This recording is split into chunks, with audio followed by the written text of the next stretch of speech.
आराधना आज करवा चौथ का व्रत है। वह 3 साल से लगातार करवा चौथ का व्रत कर रही है। निधि, ये क्या करवा चौथ सुहागनों का व्रत होता है और तू विधवा है।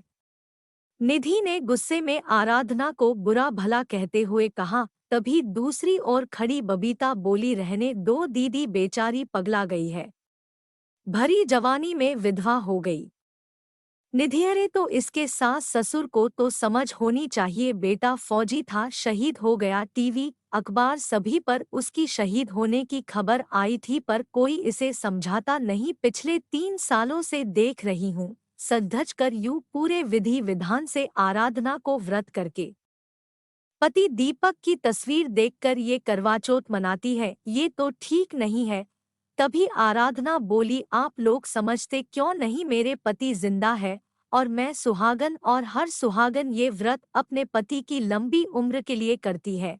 मुझे पूरा हक है और मैं ये व्रत जरूर रखूंगी। निधि, अच्छा सारे मोहल्ले को छोड़ पूरे देश को पता है, बॉर्डर पर हुए हमले में मरने वाले में तेरे पति दीपक के शहीद होने का, बस तुझे ही नहीं पता, या तो तू पागल है या बहुत भोली। अरे भूल जा दीपक को और नई जिंदगी की शुरुआत कर, अभी तेरी उम्र ही क्या है।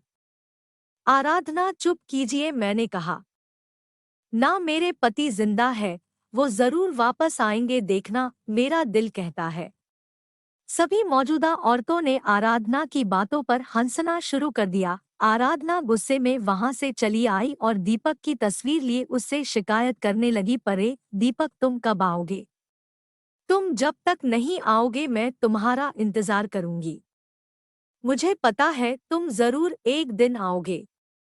पर्दे के पीछे खड़ी उसकी सास और ससुर आंखों में आंसू लिए रो रहे थे और बेटे दीपक को याद करने लगे, कैसे जिद करके वो फौज में भर्ती हुआ और फिर मनपसंद लड़की आराधना से शादी करके ले आया। आराधना भी बड़ी अच्छी लड़की थी, आते ही मम्मी पापा के करीब हो गई, दोनों को जैसे बेटी मिल गई हो। अभी शादी को 4 महीने निकले थे कि दीपक बॉर्डर पर ड्यूटी करने गया और वापस समाचार में आया कि एक आतंकवादी हमले में कई फौजी शहीद हो गए, जिनमें दीपक भी था, और बस सब कुछ खत्म सा हो गया। मगर आराधना ये मानने को तैयार ही नहीं थी कि दीपक उसे छोड़कर चला गया। आज 3 साल हो गए, मगर आराधना अपने को आज भी सुहागन मानती है। अभी मम्मी पापा दोनों आंखों में आंसू लिए बैठे थे कि फोन की घंटी बजी और दूसरी ओर से जो समाचार आया उस पर यकीन नहीं हो रहा था कि दीपक जिंदा है। क्या ये कोई सपना था या कोई चमत्कार? फोन आर्मी कैंप से था, सचमुच दीपक जिंदा था। शाम को खुद आर्मी वाले घर तक दीपक को छोड़कर गए। आराधना को करवाचौथ पर जिंदगी का सबसे अनमोल उपहार मिल गया था। आराधना के व्रत खोलने के बाद दीपक ने बताया कैसे आतंकवादियों ने उन पर अचानक हमला बोल दिया। हमने उन्हें मुंहतोड़ जवाब दिया, उनके कई साथी मार गिराए।